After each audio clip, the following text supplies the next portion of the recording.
Good afternoon. No, go. Another season, another year. Certainly a pleasure to be here today. We're excited for this opportunity to showcase and represent Southern University and Southern University athletics. We're playing against a really good opponent in North Carolina Central. Coach Trey Oliver, who's a good friend of mine. We go back a number of years. He's doing a phenomenal job with that program, and I know he's going to have his team ready, and we'll certainly be ready as well, and we're looking forward to the opportunity. Coach, have you decided on a starting quarterback? Nope, we haven't. You'll find out Saturday. The decision came up, right? Like, you haven't made a decision yet? We have not made a decision. Those guys are still competing. It'll come down to Saturday. They'll tell me. Can you talk a little bit about Ashton Strawberry? He arrived on campus last week, already practicing with the team, quarterbacks? Well, he got here about 4 days ago, 5 days ago maybe now, and he's a young man that's a pretty good quarterback. He was at Kahoma, and he had an opportunity to go somewhere else, but then, of course, I talk about relationships matter all the time, and so some of the coaches knew about him and knew of him and knew that he had an opportunity to come and be a part of our program. So we got him in the boat, and we're glad to have him. Would you consider him a part of the quarterback competition? Not at this stage of the game, but it's a long season, so to have another experienced quarterback is always good. What is the chance that you play Jalen and Cameron? We'll play both. We'll play both. That's not a question about it. I think a lot of times people get caught up into having to have one guy. Now, that may be good in the NFL, but in college football, when you have an opportunity to have, you want your best players on the field at all times. So if we have an opportunity to play those guys, we're going to play them. Two-part question on the offensive line. I've seen that Jerron Lewis has been working at left tackle. First question, is he going to remain at left tackle? And if so, who's going to fill in at right guard? Well, to be honest with you, Coach Evans is playing, he's shuffling them around. So last night, Jerron was at right tackle. So, he's just finding the mix. And the good thing about it, it's always good when you can have guys that can play multiple positions.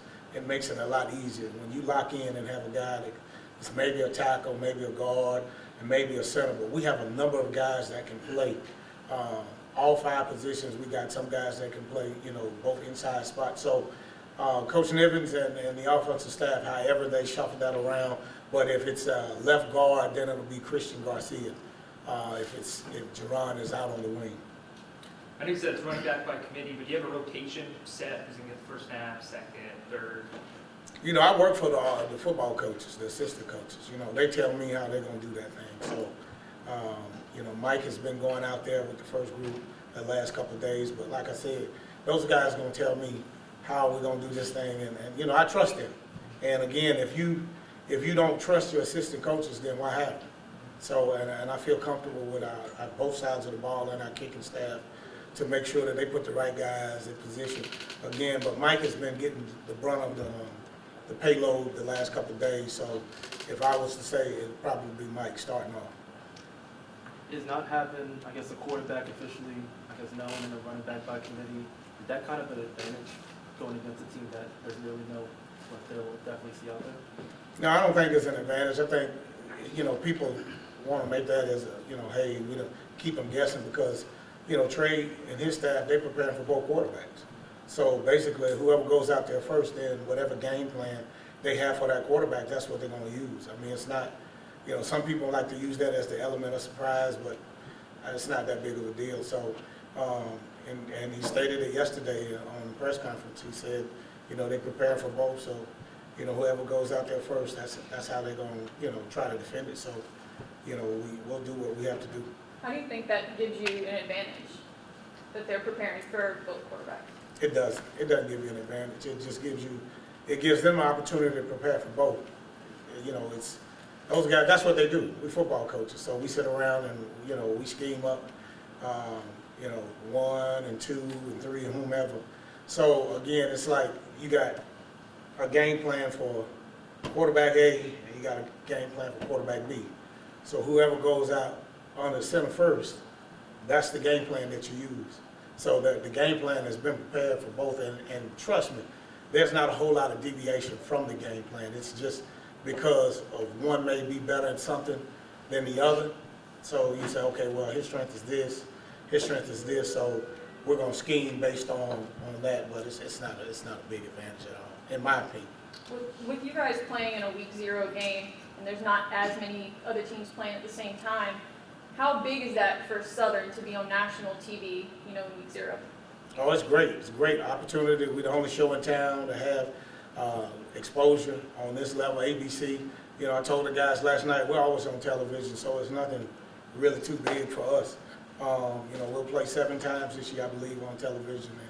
And so we're not going to do anything different. We're not putting any pressure. Oh, it's on ABC.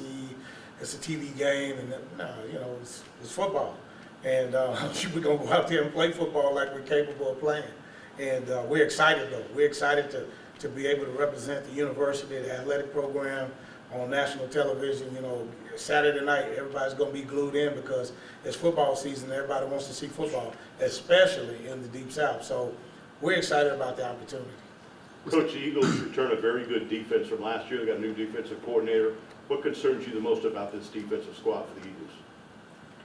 I don't have really any concerns. When you know the type of coach that Trey is, he's a defensive guy. So I know he's going to have him. So, and that's what it's all about. When you see a guy that he's not really shaking about what you're trying to do to him, because that's what you do to young people, freshmen and newcomers. You try to rile them up. You try to, knock them off their game by bringing pressure. And he does a great job of handling it. So the young man is doing a really, really good job. And like I said, he came in and, he's growing and he's developing. So we're excited about him. Thank you, Coach Graves. Thanks, Coach. Thanks, All right, thank you. Go Jags.